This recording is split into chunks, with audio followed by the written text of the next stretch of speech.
Give me 1 second.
Hello, guys. Welcome to Biblical Wisdom and Apologetics.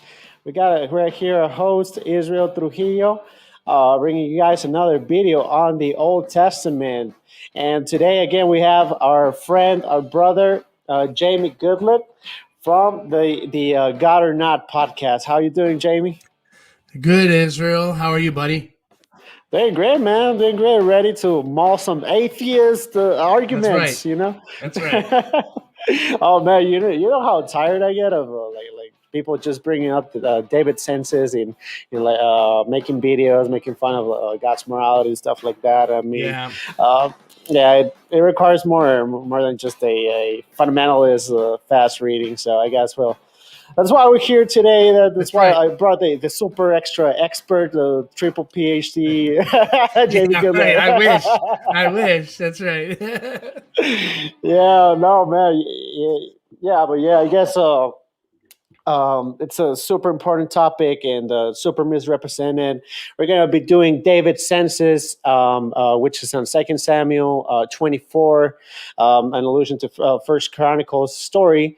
And also, we're going to be doing the Tamar and Judah story. And what's interesting about the Tamar and Judah story is that we get all sorts of doctrines from Christians and also atheists making fun of the story itself. But the thing is that even Christians use it for things like saying making an argument against masturbation, stuff like that. And it's usually pretty misrepresented. So we're going to be digging a little bit deeper on it with some historical context, cultural context, theological context, and we're going to be digging right in. So, Jamie, you ready? Let's go, buddy. Let's go. All righty. All right, we're going to start with the Tamar and Judah story in Genesis 38, starting from verse 1. A couple things probably we should throw out there before we get started. In order to do proper exegesis of a text, you have to have some background. So this in Genesis is considered historical narrative. One of the main things I'd like to point up to is this is a descriptive text, not a prescriptive text. So this has got nothing to do with us. This is not telling us to do anything.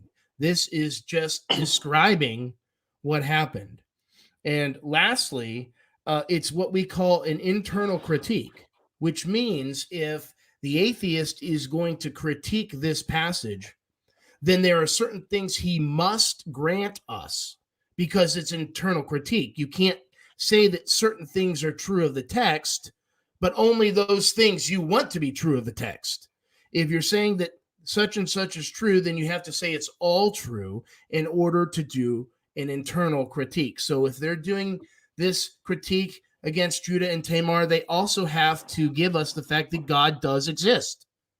They have to grant us that because that's what our text says, and they can't pick and choose. So keep that in mind with this internal critique. There are certain things the atheist or the skeptic must grant us in order to even critique the passage themselves. Absolutely, man. And another thing that I thought it was super interesting from this chapter is that that is it seems pretty random that from Genesis 37, like it's telling you the story of Joseph. Then in 38, it tells you that the Tamar and Right. Judah story, which is like I mean like how do you get there? Right. So Yeah. So it's kind of there's a odd. couple, right, because it seems initially like it's just kind of thrown in there, right? So the story interrupts Joseph's storyline. So there's a few possibilities, a couple things to think about. Maybe it's not chronological. Maybe that's the first thing. Maybe we're not going in chronological order. Also, but more than likely, this story is here because the Messiah, Jesus, comes out of the line of Judah.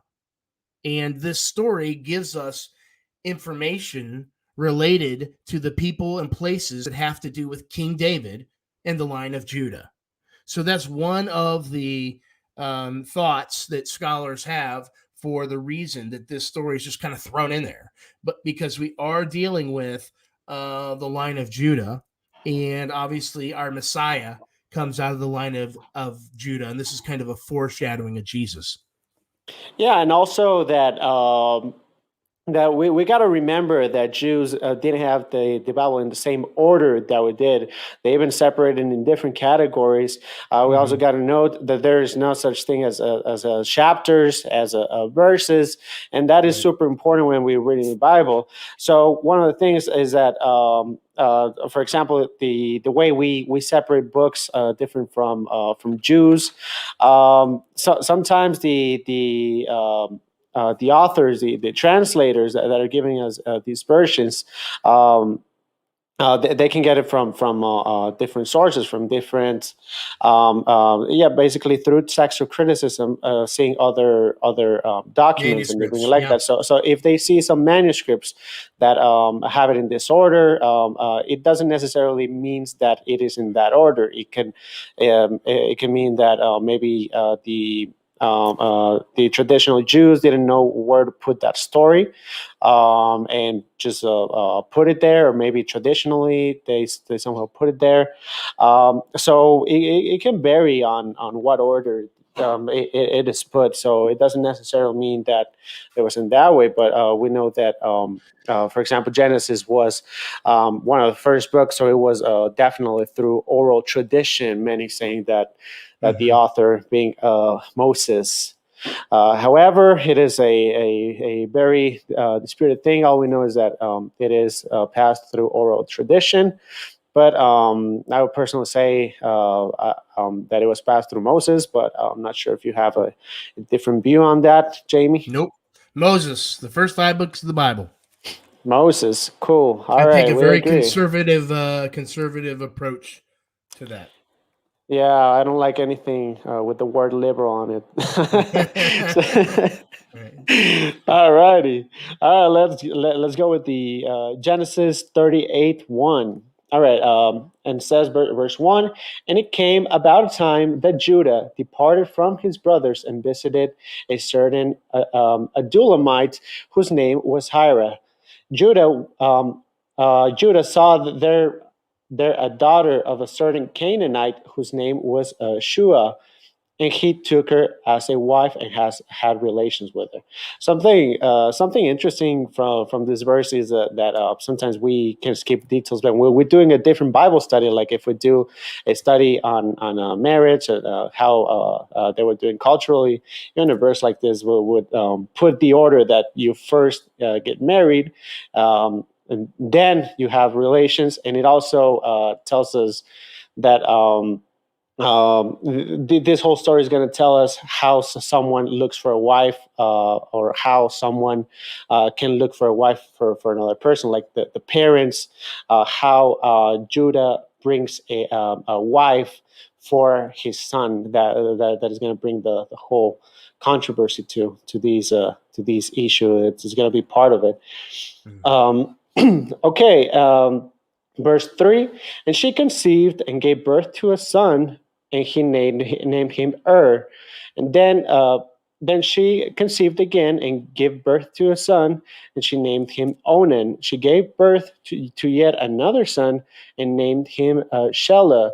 And it was at Chesiv, or I don't know how you pronounce that she gave birth to him. So there's three brothers in the story. There's it's setting up the context that so you can know how many brothers he had, and how Tamar is going to be passing through the basically the lineage of those three brothers as they keep dying in the story. Hey guys, we give a spoiler. Oh man, I forgot the spoiler alert, man. Spoiler alert, right? They die. Yeah, right. Yeah, they die, but guys. Yeah, sorry, wrong order. Right. You want to keep from verse 6, man? Sure, that's fine. Let's see, verse number 6. Now Judah took a wife for his firstborn, and her name was Tamar. But Judah's firstborn, was evil in the sight of the Lord, so the Lord took his life. Then Judah said to Onan, "Go in to your brother's wife and perform your duty as a brother-in-law to her, and raise up offsprings for your brother." That's probably a good place to stop, because there's going to be some real pushback here. I've had some pushback here from other skeptics that are like, so first of all, know this, skeptics, we agree with you. This family is jacked up, right? This culture, in certain respects, comparatively, is jacked up. So that's one of the reasons why we don't necessarily compare the ancient Near East culture back then with Western democracies or republics. It's totally different, and we need to keep that in mind. And so one of the questions is why on earth would the brother take his sister-in-law then as the wife when the brother dies? So there's a practice back in those times where a widow would marry a brother-in-law, and the first son produced in that union was considered the legal descendant of her dead husband. So this was for the purpose of continuing the family line and preserving one's divinely appointed inheritance. So this practice, remember, there were no social programs back then. We had no safety nets. It wasn't like there was Medicaid or Medicare. It wasn't like there was welfare programs and things like that. They didn't have any social programs. So leaving the care of the elderly into the hands of the family, basically. So when if you didn't have any offspring, you're in trouble. That's why it was such a big thing to multiply, to have kids, because when you get old and you're unable to make an income or a living for yourself, they need to provide for you. So this kind of marriage would financially secure this woman's future by giving her a husband. And so back in that culture, of course, what we're dealing with is, again, you have no family, you are destitute. And so by this brother picking up this other woman and having children with her, taking her on as a wife, he is taking on full responsibility for her financial well-being, and then, of course, giving her a son, which will ultimately take care of her in her old age. So we have to keep those things in mind. Yeah, I want to add that remember, even in the New Testament, that when Jesus was mentioning what is the true religion, is to take care of the orphan, of the widow, and the poor. And if we read that verse with 21st century eyes, it would say like, why would why would they put a widow along with an orphan, along with the poor? How is it comparable for a widow to be as oppressed, or as a martyred, or as a Yeah, basically as unfortunate as someone like an orphan. And it is the context that Jamie mentioned, that in those times they didn't have those programs.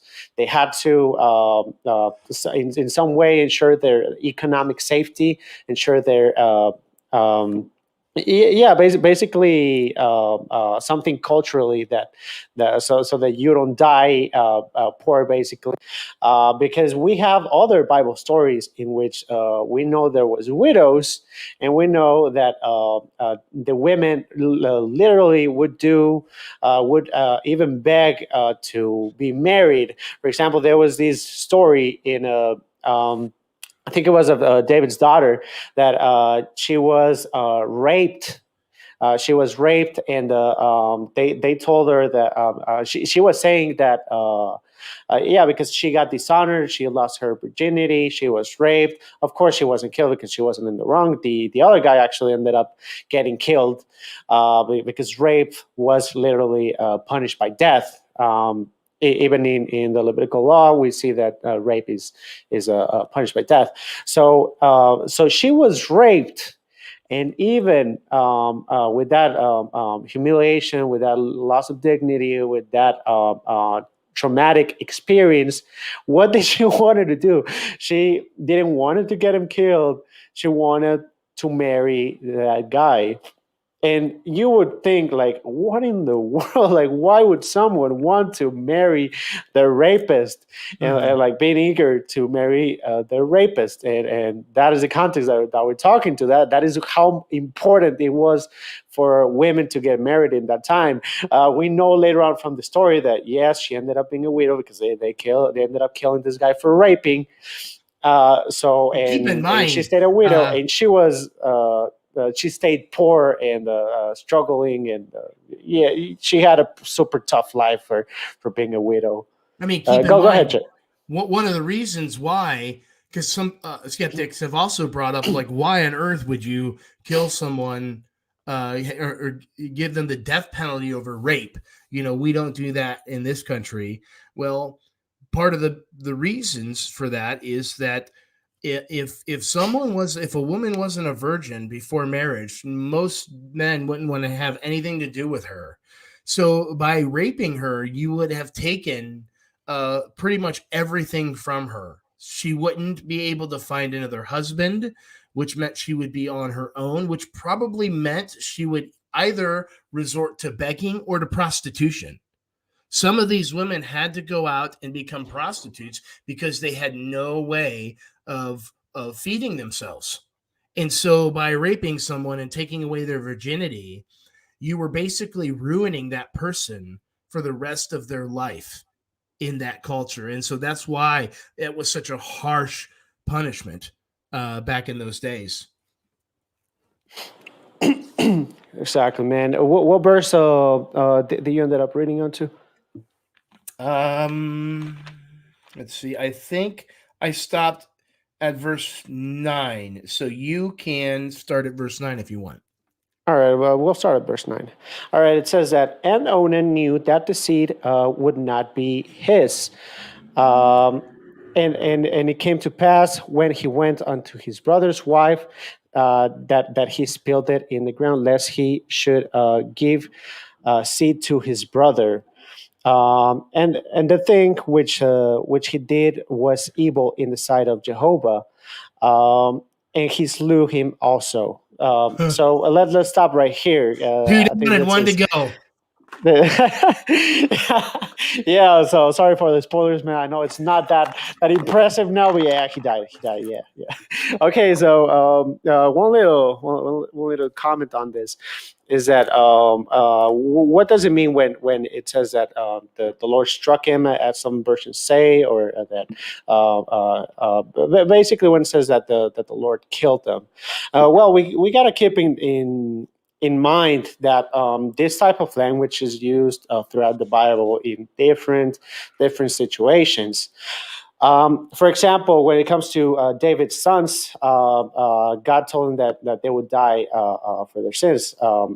So it was so basically it's saying that David was going to be the cause through his sin of their son's death, pretty much. However, it is also biblically recorded that they died for natural causes. Like, for example, Absalom, one of David's sons, he pretty much tried to kill David, tried to get the kingdom, got his own army, turned the people of Israel against David and his loyal army. And they went into battle. Then God had mercy on David. Then he pretty much got mercy and was able to escape. Then they cornered him, and David's soldiers killed Absalom, and this is recorded. Okay, and also for the other of David's son, he raped his sister. Absalom killed them. So we also have a natural death, which is murder. We also have another one of David's son, which was his baby, his newborn. He got an illness, and he was struck for 7 days with this illness and ended up dying after 7 days. However, in that story, it says that God took the baby's life. So we got 3 different positions on the story. So you got David's sin being the cause of death. You got God being the cause of death for David's baby with the 7 days of illness, and you also have the natural causes, which what we will call something. But basically saying that murder was a cause of death or an illness was a cause of death. So we got to keep in mind that the Bible uses this language throughout the Bible. So when it says that it has struck him, it doesn't give us any details. We don't know what ways, because God uses means on how people die. So, for example, like let's say, like when Jesus was on the boat, there was a horrible storm. So if he wouldn't have intervened, I don't know, maybe they would have died. But he ordered the sea, the storm to settle down, and with divine intervention, he possibly avoided people's deaths. So we know that is one of the ways that God can save people or have someone die, by simply not giving the divine intervention that he could give in another instance. So I think that's massively important. So you don't think just God goes just killing everybody in the Bible. Right. Well, we always got to read the context. One of the nice things about an internal critique is that God, by very definition, is a maximally great being. He is the greatest thing you could possibly think of. He's absolutely morally perfect.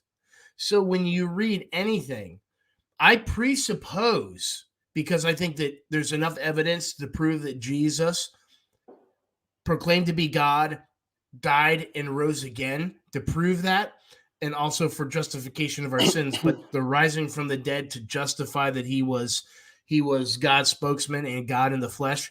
I believe that that's true. Ergo, I believe that the Bible is true.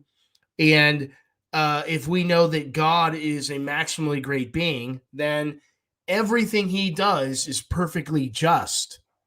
And so we have no idea what these people have done in their lives. And it also, if they were God-fearing, they're going to go from probably a horrible time to live with probably horrible conditions to the greatest conceivable place ever.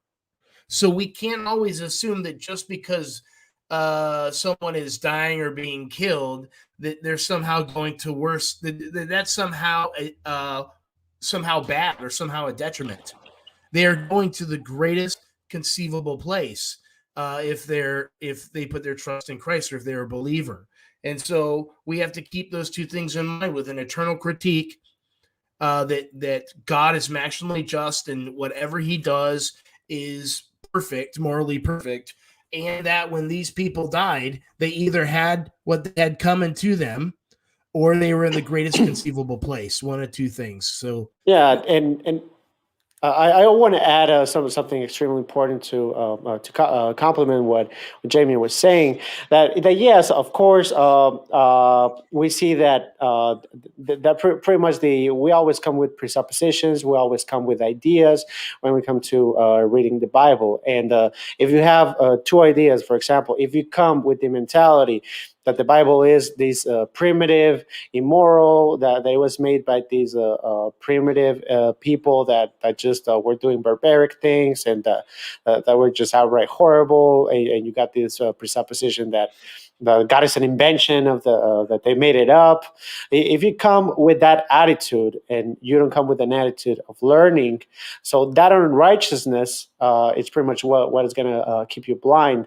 The beginning of wisdom is a fear of God, and coming with that mentality does not come with a fear of God. Also says the Bible also says that wisdom comes through repentance. So if you read the Bible with that hatred, with that and negative presuppositions, you pretty much are reading the Bible with your unrighteousness and with your unrepentantness. So that is massively important. So in order to comprehend the Bible, you got to go with a good mentality. You got to go with a mentality to learn, a mentality that keeps in mind the context that these people were literally being corrected by God, that were literally after living very moral lives, they were giving these laws, and they try to live by these laws to the best way that they can. And sometimes they fail, and they get punished by that, by the scriptures. So you got a huge sense of morality. The Bible is a moral book.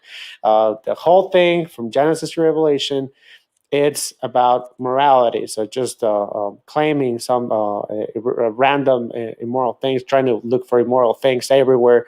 I mean, you go with glasses of everything is immoral. I guess it's all you want to see. All you're gonna see is that everything is immoral, right. and they don't do that with their texts or with their scholars or with their atheists. They don't do that with them. Right. It's a special thing that they do with the Bible. Okay. So what verse they would stayed on? It was number 10, right? Yeah. Is that where we left off? I He think died. We so. left off where he died, right? Where is that? Okay. Oh man, it's because this computer is huge. Like Okay, I so can we're at barely, 11. I We're get at verse lost. 11 right now. Verse We're at verse 11. 11. Yep. Gotcha. All right. Then Judah said to his daughter-in-law Tamar, "Remain a widow in your father's house until my son Shelah grows up." And again, sorry, I got to stop a little bit here. So notice how it does takes into account that someone has to grow up before they get married. So yes, these primitive people did have an idea of having to grow up. They do have the idea that one has to grow up in order to be ready to get married. Right. It's not like the Quran that Muhammad didn't have Right. that mentality. And you Yeah. also We have don't have atheists people that, marrying people at 9 years old. yeah, and atheists also make the same claim with the Abraham Sarah story, or with the Virgin Mary. They always try to Mm-hmm. make that kind of arguments. Yeah. Alrighty. Um, all right. Oh, he was on verse 11. Oh man, I'm getting lost so fast. Remain a widow Okay, in your remain a. father's house. Right, right. Until my son, Shelah, grows up. For he thought, I am afraid that he too may die like his brothers. So Tamar went and lived in her father's house. So here we have we have Judah's like, hey, listen, go ahead and live with your dad. I got this third son. I'll promise you him when he gets older. You know, you won't be without. Don't worry. But we're gonna see what happens. So now at verse 12. Now after a considerable time, Shua's daughter, the wife of Judah, died. So Judah's wife died, And when the time of mourning was ended, Judah went up to his shepherd shearers at Timnah, and he and his friend Hirah the Adulamite.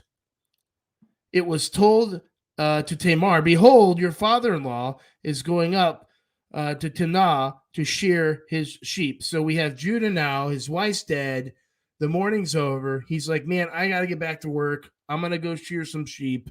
I'm gonna take my buddy with me." So they get up there, and lo and behold, I guess Tamar's from around there. That's where her father's from. Somebody told her, "Hey, your father-in-law is up here." So she removed her widow's garment and covered herself with a veil and wrapped herself and sat in the gateway of Enam, which is on the road to Timnah. For she saw that Shelah had grown up and she had not been given to him as a wife. So a bit of time has passed, and Judah goes up, and Tamar realizes, hey, his son is all grown up, and he's not going to give him to me. So he's basically screwing her over. Basically, she's on her own. He's like, go live with your dad, and we'll get in touch with you when he's older. And then he doesn't, right? He doesn't. And so she finds that out. So she now is pulling off this great, like, switcheroo. And she takes off this veil. She puts on this veil so they can't see her. And she's like, so she looks like a prostitute, right? So now she's at the gate, and she's gonna try to prostitute herself with Judah. Did you have anything to say so far? Let me keep going. Yeah, man, I know how that feels. There was one time I was working at a restaurant, but I guess I had a differences with the owner, and I told him, "Oh, okay, so what time do I come tomorrow?" And he'll, "Oh no, I'll call you. I'll call you." It's been like 7 years since 5 he years. hasn't called me yet. You haven't got a call. Yeah, that's right. Yeah, the same thing happened with Tamar, and I guess we Yeah. can understand. I mean, sympathize a little bit with Judah. I mean, he's both of his sons died, and he He kind of doesn't thinks want that to. He's, he thinks that she's cursed or something. I mean, that's what's going through his oh mind right now. man. Like, okay, I've given her two of my sons; they're both dead. She's bad juju. Like, like, no, you're not touching my third son, right? And she's just minding her own business. Like, hey, I didn't bring this on anybody. Uh, so now she's sitting at the gate, all dressed up like a prostitute here, and it says, let's see here. When Judah saw her, he thought she was a harlot, prostitute, for she had covered her face. So he turned aside to her by the road and said, "Here now, let me come into you," for he did not know that she was his daughter in law. And she said, "Hey, well, what will you give me that you may have relations with me?" And he said, "Therefore, I will send you a young goat." Back then, man, goats were the thing. So he was going to give her a goat as, hey, sleep with me, I'll give you a goat. Let's see. She said, "Moreover, will you give me a pledge until you send it?" Like, listen, dude, you're just some dude on the street. I'm not going to trust you. I don't. I know you say you're going to send me the goat, but until you do, I want something so I can hold on to that to make sure I get my goat. And so he said, "What pledge should I give you?" And she said, "Your seal and your cord and your staff that is in your hand." So he gave them to her and went in. So he had relations with her, and she conceived by him. So now she's pregnant. Then she arose and departed and removed her veil and then put on her widow's garments. So that was up into we stopped at verse 20.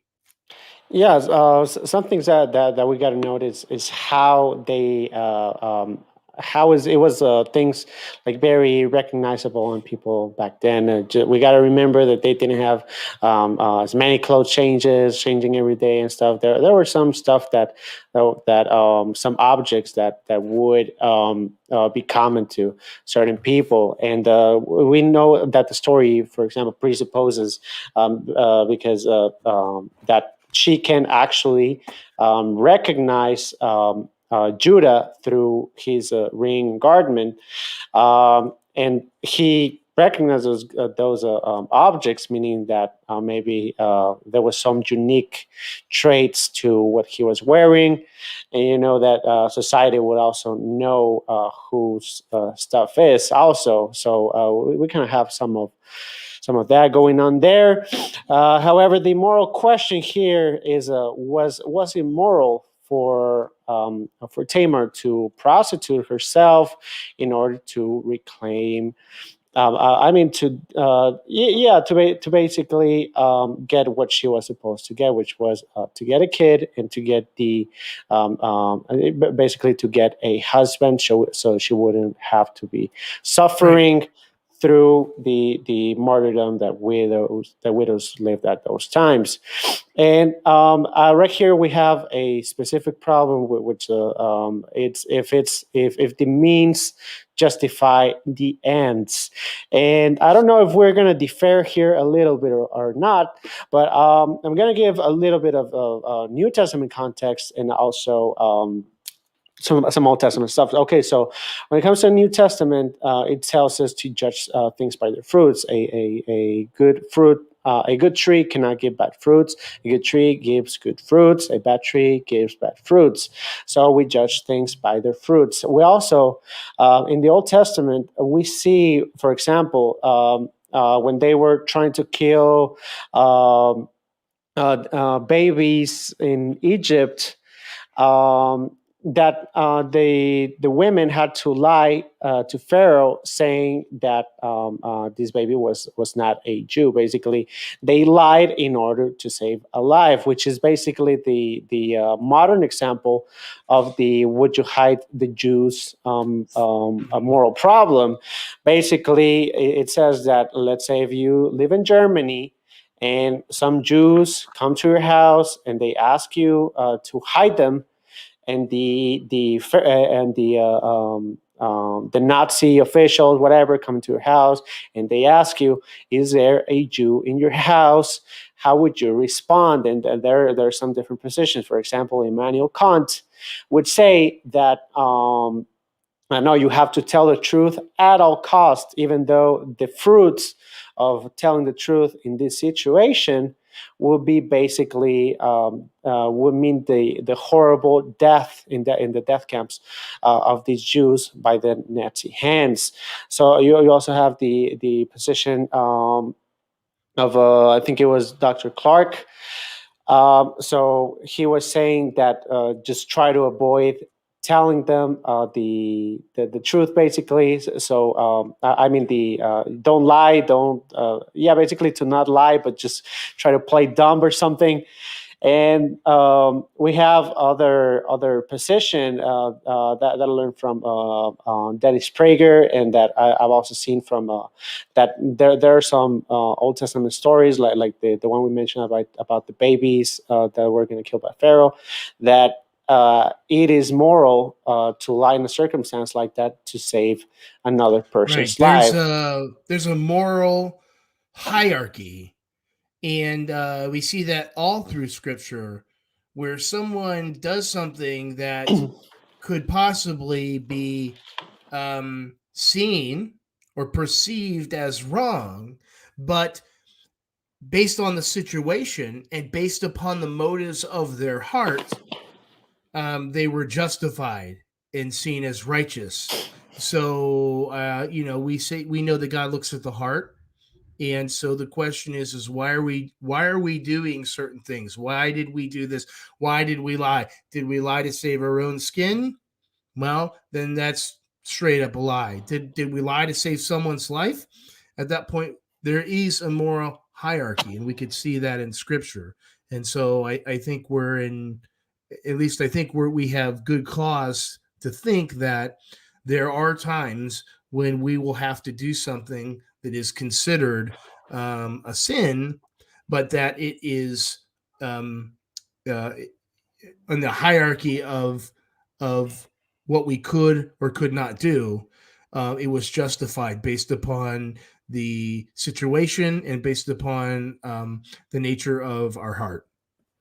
Yeah, and I would say one of the most important things is that the means are inevitable. So in the Nazi situation, I mean, what else can you do? If it's the best and only way that you can save the Jews from the Nazis, you don't have a choice when it comes to the means. And for example, like when some nation is oppressed by other nation, whatever, and they want you to do something illegal. Like, for example, in the early church, that it was illegal to be a Christian, and they were getting incarcerated, dying, yeah, basically suffering huge prosecution before the Council of Nicaea, when I think on 315 was when it was legalized to be a Christian. But before that, when it was illegal, I mean, there were not many things that you can do. Like you would say that okay, you're doing something illegal by being a Christian, but we know that God's moral law, God's hierarchy, is above obeying the man's law, which in this case would be the governmental law. Therefore, it was moral for them to disobey it to keep being a Christian, to keep obeying the Bible. So the means are inevitable sometimes, but the outcome, the good fruits, a good tree gives good fruits. So we know a proposition that gives a good outcome. In this case, with the inevitable means, would be a good fruit in this case. So yeah, going with the Tamar story. Okay, so basically, as we already mentioned, she dressed as a prostitute. She knew where he was going to go, and I'm guessing that maybe they planned it before. Maybe they had it in mind. I mean, because Yeah. he's giving her a heads up, like, hey, your father is gonna be here. Like it seems like to be intent. So maybe they had a plan. Okay, so she knows he's gonna go there. She goes there. She dresses as a prostitute. She sleeps with him, and then that's when they come back and let him know that she prostituted herself.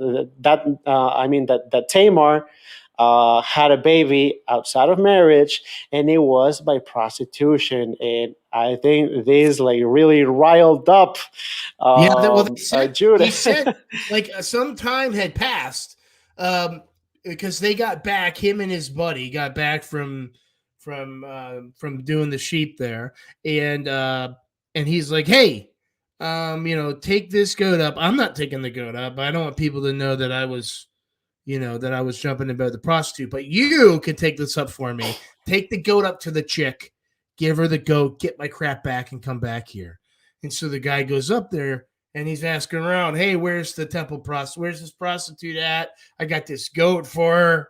Where I gotta get my my buddy's stuff back to him. Come on. And they're like, we don't know what you're talking about. There's no prostitute here.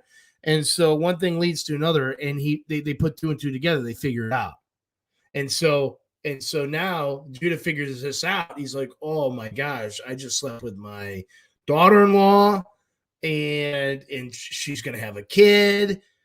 And so, actually, he doesn't know yet, right? He doesn't know. No, he doesn't know yet. Yeah, he doesn't know. He just knows that she's pregnant. He gets word that she was working as a prostitute and she's pregnant. So Yeah, then he actually he got really mad about it. Yeah, he did. He says, so mad that what's he gonna do about it? Israel, bring her out and have her burned. Whoa! I mean, Yeah, imagine, pretty severe. imagine if we do that today. I mean, all the OnlyFans girls and all that. Jeez, Wow. no Yeah. man. Good thing we live in a new covenant, Ooh, boys. yes. Okay, but yeah, he said, bring her out and have her burned. So I think he was outraged. Like, I mean, because basically saying that, oh, you did this, oh, you prostituted yourself, oh, you had a kid, like, And he he was. probably was lying to himself and thinking, and I was saving my son for you. And he knows deep down he wasn't saving his son, for this chick, but he was probably so self-righteous that he was thinking it, like, listen, I got my son, he was gonna be your husband, and I saved him, and then you go into this, and and you give the the bad name, and so he has her brought out to be burned. And as she's coming out, what does it say? It says, let's see, where is it at? Bring her out, let her be burned. It was while she was being brought out. So while she's coming out to be burned at the stake, she sent to her father-in-law saying, I am with child by the man to whom these things belong. So she's The still got ring all on the his garden. crap. Right. She's got all his crap. She's got the little the Ring and seal garden. is around his neck with the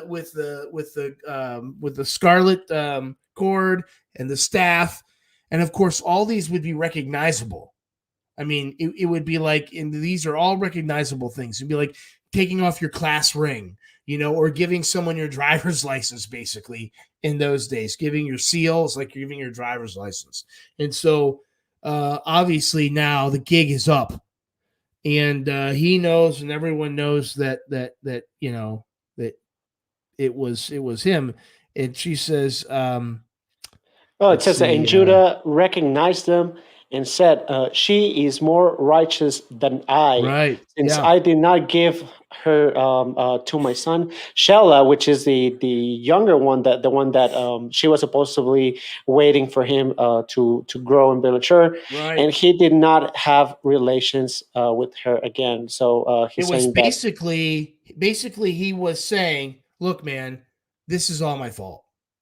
Him saying that she's more righteous than I is basically his way of saying, listen, this is all on me. None of this is her fault. Like this, I brought all of this upon myself and upon her. I take full responsibility for it. That's basically what he was saying at that point. And the thing that I noticed, it was a little bit messed up, was that she, for being a prostitute and having a baby in prostitution, basically the moral thing that he thought it was best was to have her burned. But for him to have gone with a prostitute, I mean, no, you're just more righteous than I am. I mean, Yeah, right. they kind of Double have that standard for sure. Right. cultural Double double standard for sure. standard. Sheesh. Yep, Yeah, for and sure. but yeah, she recognized it. I mean, he recognized the stuff, and yeah, basically he knew. Okay, I did you wrong. I should have given you my son Shelah, or I should have kept the lineage with you, or because sometimes even the fathers would keep the lineage of their sons, if there was no other brothers to keep that And lineage. think about this, that all of this, and when you look at a lot of these stories in the Old Testament, and when you think about some of the stories in our own lives, okay, all of this, all of it could have been prevented if the second son, if first of all, if the first son wasn't so freaking evil, and if the second son had just done his duty, right? Had just given her a son and married her and done what he was supposed to do. Like how much heartache do we bring upon ourselves just based upon, we know we should do certain things, right? There's God's moral laws written on our heart. Most of us are familiar with God's word, and so we understand that there's a right and wrong. And in this story, it's just a huge family drama where by which much of this heartache and suffering would have been prevented had they just done the right thing. And so when we look at the suffering around, um, we could see that the majority of the suffering and pain that other people experience and that we experience are a result of our own actions or a result of someone else's poor decisions and poor actions. And so, had they just done what God wanted them to do in the first place, much of this could have been prevented.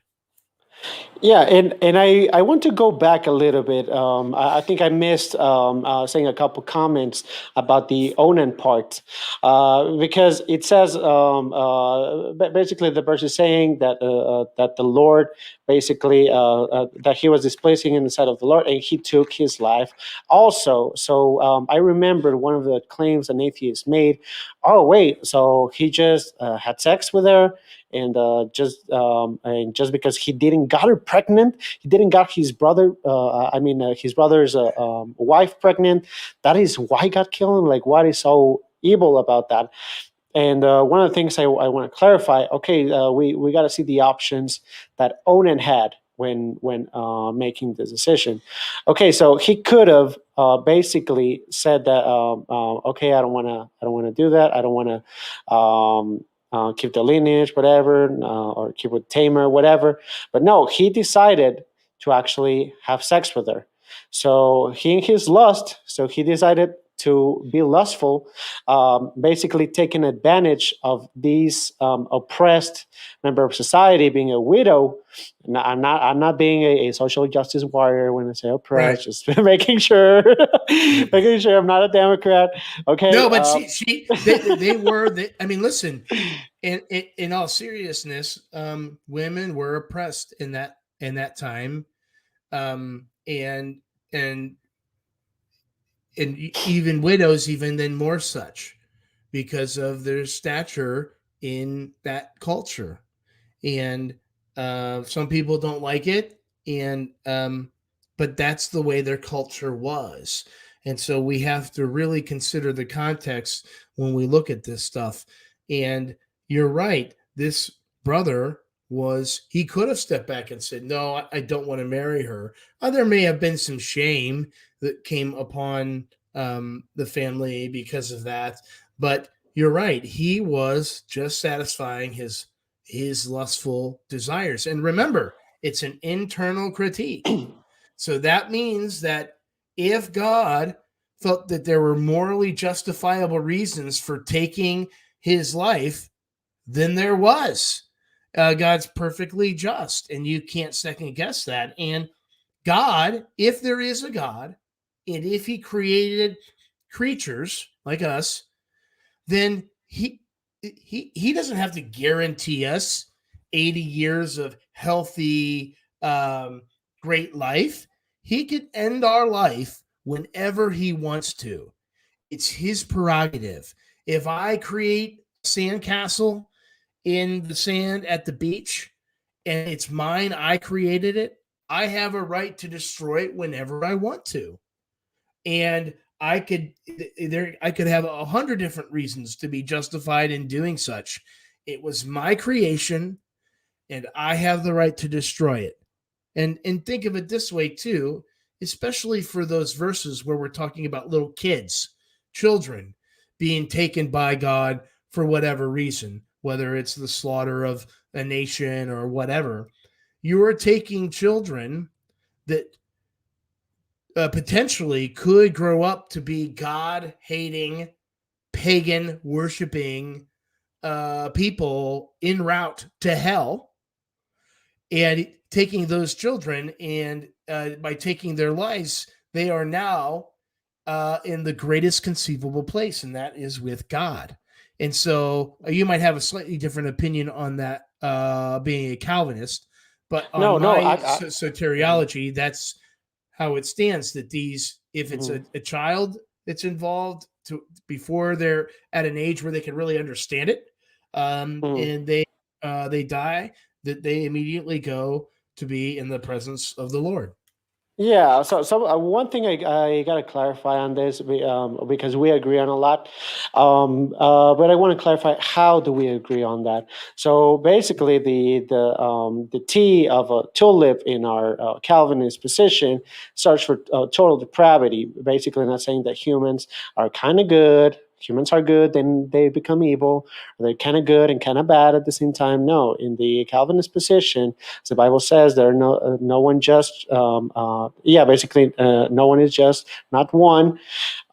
Basically, we believe in the doctrine of total depravity. So even before the flood, we see the biblical story says that all were evil, all of them.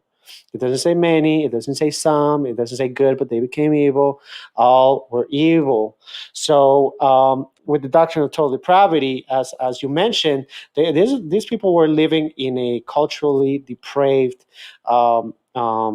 nations where they would do disgusting things, murdering, child sacrifice, bestiality, ritual prostitution, all of the horrible things you want to imagine. They were doing that and much worse. And so, one important thing is that yes, sometimes God takes people's lives, and He's always going to be justified. Why? Because God's people's nature, sinful nature, are inherently evil. However, we know that regeneration being God's mercy working on a person's heart for good, it can happen even in the womb. For example, I think it was John the Baptist. So the biblical account was saying that even John the Baptist, when he was in the womb, he was full of the Holy Spirit. And we have some other accounts like that they would say that even before he was born, or even in the womb, like it gives the account that someone was full of the Holy Spirit. That someone was meant for great things, which is kind of like along the lines of predestination.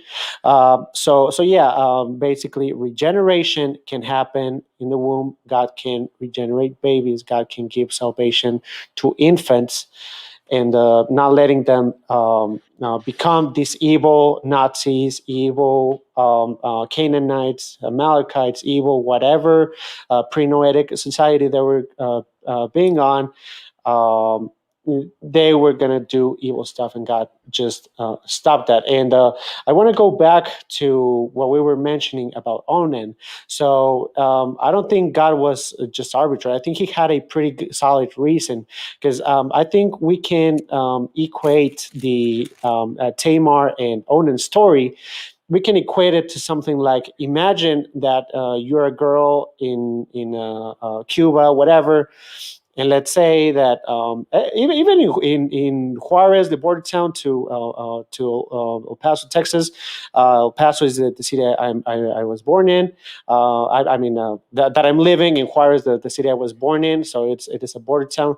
Some people just get married just to come to the U.S. and get basically to the U.S. Legally. So imagine that you came from a caravan from Honduras, whatever, and imagine that you go to the border town in Mexico, and let's say that you meet this handsome dude that that is gonna marry you, whatever, and to bring you or to the U.S., whatever. But you guys marry for love, convenience, whatever. But you guys marry, or let's say they make a promise. So imagine the guy just has sex with her, doesn't marry her, doesn't give her a kid, and just goes back and just leave her estranged, not keeping his word. I mean, I think that would be horrible. So taking advantage of a person just for your own lust, disgracing their body, their virginity. Yeah, basically lustfully taking advantage of an oppressed person, then not keeping your word. But in this story, even you add more things. You dishonor your brother, you dishonor your family, you do something dishonorable in society. You basically break God's law by not marrying her, just pretty much as not intending to have a marriage in the orderly God way. So you're also breaking God's law. So you also yeah, basically just doing it for your own lust, disgracing this person that is going through difficult times. So I don't think it should be downplayed. I think what Onan did was genuinely immoral, and yeah, basically whether it is yeah, basically the wages of sin are death, and these kind of things cause disorder in a society, as we see now with these lustful societies. Now we see all the chaos that's bringing. So as Jamie said, God has the authority of ending life whenever he seems it needed. And in this situation, we can absolutely say that Onan was guilty in every single way possible, I would say. It's funny that atheists often, I've heard Frank Turek, I can't take credit for this. I've heard Frank Turek say this a lot, is that what atheists will do is they will scream from the rooftops that why doesn't God stop evil? Why doesn't God stop evil? God should stop evil. God should stop evil. And then we see when God does stop evil, now the skeptic's pissed. Well, why did he do this? Well, wait a minute. You either want evil snuffed out or you don't. You can't say God needs to stop evil. And then when he slaughters the Canaanites and stops evil after God being patient for 400 years while these hoodlums sacrifice their children to the god of Molech, God patiently waited for 400 years for these guys to get their act together, and while they continued to do evil, and then God stopped the evil, and now you want to critique God for. You can't have it both ways, skeptic. You either want God to stop evil or you don't. You can't have your cake and eat it too. Yeah, and one important thing that we got to mention is that when it comes to the covenants, we got to note God's promise to not do the same thing on Sodom and Gomorrah, and in the Noahic times with the flood. So he gave the promise with the rainbow, which is not the LGBT thing. Give us back a rainbow. We had it first. Yeah. Right. So in that covenant, God promised that He was not going to flood the earth again. However, we do know that in Revelations, it'll be judgment will come through fire. However, during this time, during the time that we being in before the second coming of Christ, we're basically pay the price of God not being able to stop, not being able, of God choosing, giving us the keeping His promise of not stopping evil. Right. For example, we pay the price with the Nazis. So God could have stopped the Nazis, but we begged God not to destroy the earth again and not to basically make justice by your hands. Okay, do justice by your hands. Now you gotta get together with all these nations and make a war that's gonna kill millions and millions and millions on both sides, good and bad. So judgment also came for the good. Yeah, you have to keep in mind too that when people say, why won't God stop evil? What's why does He start with you? Why does He start with me? Like people want to for some reason separate themselves from evil. And they want to put Hitler on one end and themselves on the other end of the spectrum. So yeah, when you compare yourself to Hitler, you're probably a great dude. But when you compare yourself to what you should be, this perfect man Jesus, when you compare yourself to what God expects of you, and that's that perfect moral standard, we are evil people. And so we might not be as evil as we can be all the time, but that doesn't mean we're not evil. And so you want God to eradicate evil? Why does He start with you? Why does He start with me? We have to keep that in mind. And I would say that there's not much of a dichotomy between Hitler and the one person like the normal atheist. Why? Because if you notice that, for example, like Bernie voters, socialist kids, okay, yeah, they're kids wanting socialism. But imagine if you put that same guy, you put him in power, aka Fidel Castro, Right, aka Hugo Chavez, aka Kim Jong Un, Mao Zedong. If you put that kid with those same ideologies of socialism, of communism, into power, it is not that they have a different nature. It is that they right, have the same nature, just in right, different position of power. And these guys with all the power simply amplify whatever evil they have, and they multiply right. on to a much bigger scale. I would say there's not much difference between the average atheist and the Hitler. I would say That's the true. I same. mean, we could very easily. I watched something the other day about the Nazis, and I remember thinking that, you know what, if I lived back then, I would probably have been in the SS. I probably would have been someone gathering the Jews to send them to the camps. I mean, we can't take away from the fact that we're so evil that what's the verbiage, or what's the cliche? But for the grace of God, there go I. I mean, that is so true. That we often criticize these people who have done horrific things, but then we fail to realize, had we been put in the same position, we would have done either the exact same thing or far worse. We always, for some reason, see ourselves in some kind of moral superiority.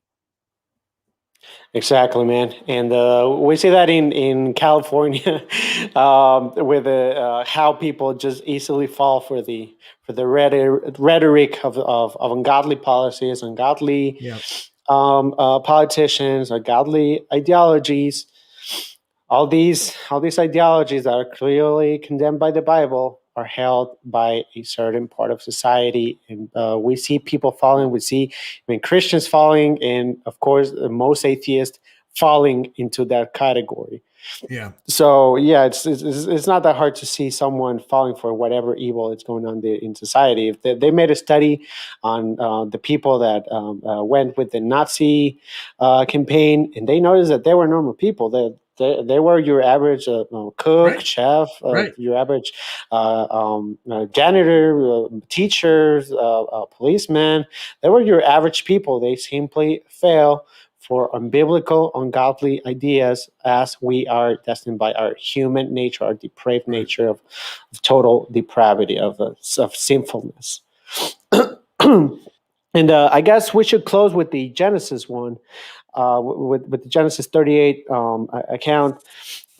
So I think we ended up in the yeah, on 26. Okay. Well, on 25, and she said and discern, I pray thee, whose are these, the son and the court and the staff?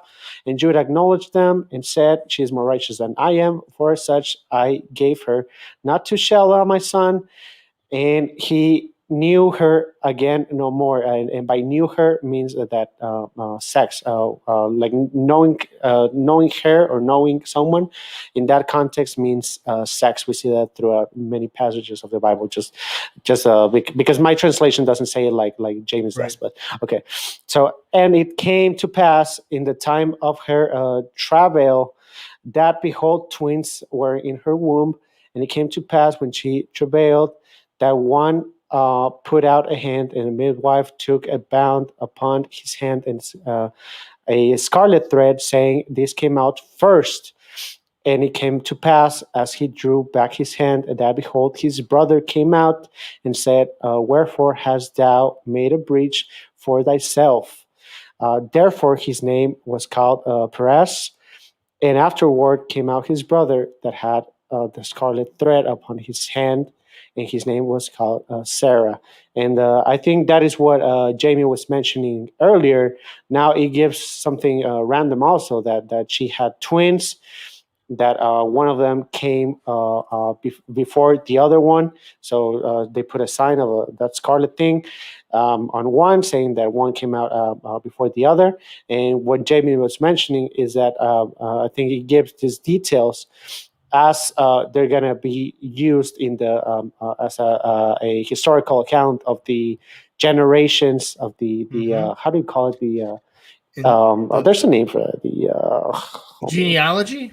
genealogy. Yeah, Yeah, basically to trace a right. genealogy and to give a historical account of the context of Sarah, Perez, of And it's in the line. whoever. It's in the line of King David, which is in the line of the Messiah. So a couple of things to take from this is that first of all, we have God's will not be thwarted. Right, Jesus was going to come out of this line. So one of the whole ideas about having a nation of Israel, I always wondered, why would God pick a nation? This seems weird to me.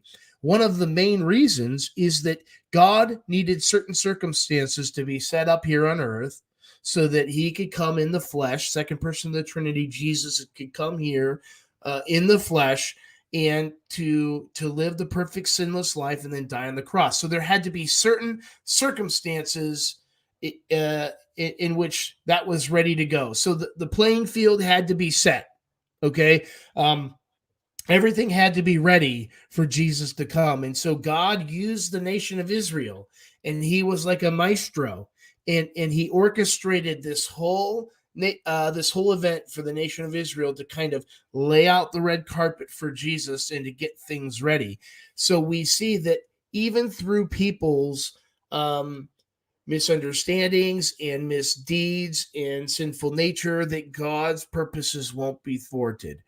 And we also see the how cool is it that the Messiah, the perfect God man, came from such a crazy, sinful line of people.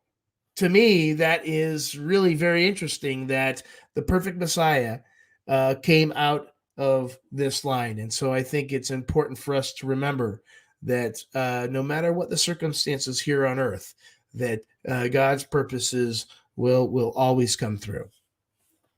Yeah, and I want to also add that one of the reasons, as you mentioned, that he has things that he wants to accomplish, and I would say that that goes into the realm of theodicies of how do we explain evil in the world. Basically, God only choosing one nation and letting the other ones stay evil. We know that he gives the context of using Israel as giving a light to the nations.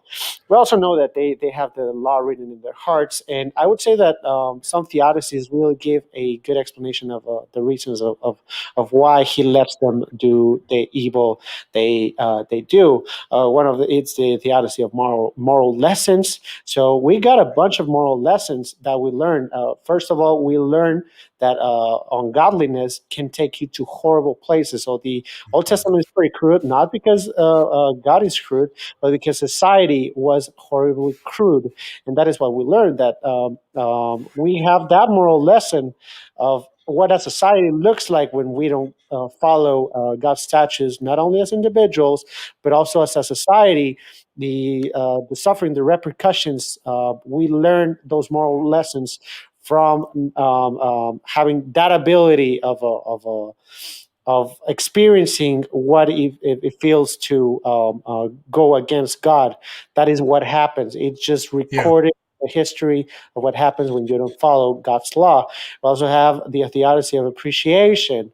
So now that we had a bad taste in the Old Testament times with all these horrible societies, now we have now we can appreciate the New Covenant, the New Testament, the Mm-hmm. higher moral law, and even the kingdom of heaven. After we pass this life, we can appreciate that by comparing it through the moral lessons that we learn from God allowing those evil things to happen, those evil people to act in evil ways. So we also have that's the appreciation one. We also have the moral moral lesson theodicy, and finally we have the theodicy of virtue, that you can have virtue if for example, there's not the ability of there being danger. Like you are not a hero if there's not the situation in which you got to save someone. So it's what this is basically trying to say in this context, that not to polarize them and say that good and evil are one thing, are different things. Simply, evil is the absence of goodness, and basically a dangerous situation will be a thing that goes against the will of God, against his statutes, against what he wants, what he wishes. However, these things happen, but he brings good out of what men Right. thought were evil. He brings good out of that, as according to the New Testament. So we have plenty of reasons of why God allows those things to happen throughout history, and even in modern times with these dictators and stuff. Yep, that's great. Good stuff. All right, man. I guess we're at around an hour and 15 minutes. Do you want to do close this one out and do another live on David census? Let's make it another time, and we'll do the David census another time, and that way we could really dive in like we did on this one. See, I told you. I know both of us, and we could talk. There's no question we could talk. So it was pretty easy for us to get, to go and take up the time. Yeah, I didn't know if it was gonna get that much time for the artists that don't know the context. Oh, so, yeah. pretty much. Easy. I was like, are we gonna do like enough time, or is it gonna be just a quick easy thing? But no, I guess for a little story of just one chapter, we already at 1 hour and 16 minutes. But I know you guys, so you guys don't get overload. Whoever watches this video, we're gonna keep it a little bit short, and we're gonna leave David's census for next time. But okay, well, I hope you guys liked it. I hope you guys learned some good things, more of the more in-depth context and moral lessons that we learn from the Bible, and from what to do and what not to do. As we mentioned, some stuff is prescriptive, some stuff is descriptive. But we know certainly that it is on that chapter what Onan, what Judah did. It was by the scriptures himself. It is not seen as something good. So it is describing the reprobate attitude of Onan, of of Shelah, and of Judah, and how, in any sense, she could Tamar just.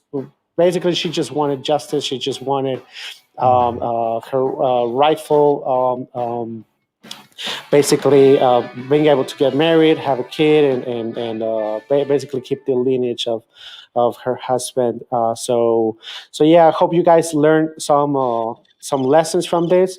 Hope you guys liked it. And again, Jamie, thank you so much for coming with me, man. Thanks for having me. Yeah, it's always an honor, man, to have you. You're a good partner to fight the good battle, to maul some atheists, destroy them. I have to. I do it all the time. So it's the same old hat for me. Oh, we do it for a living, boy. Yeah. That's right. All right, man. Well, again, thank you guys for watching Biblical Wisdom and Apologetics. Also look for the God or Not podcast with Jamie Goodlet. Look it up, subscribe, get it, and listen to his podcast. Again, guys, I'll see you guys next time. May God bless you all.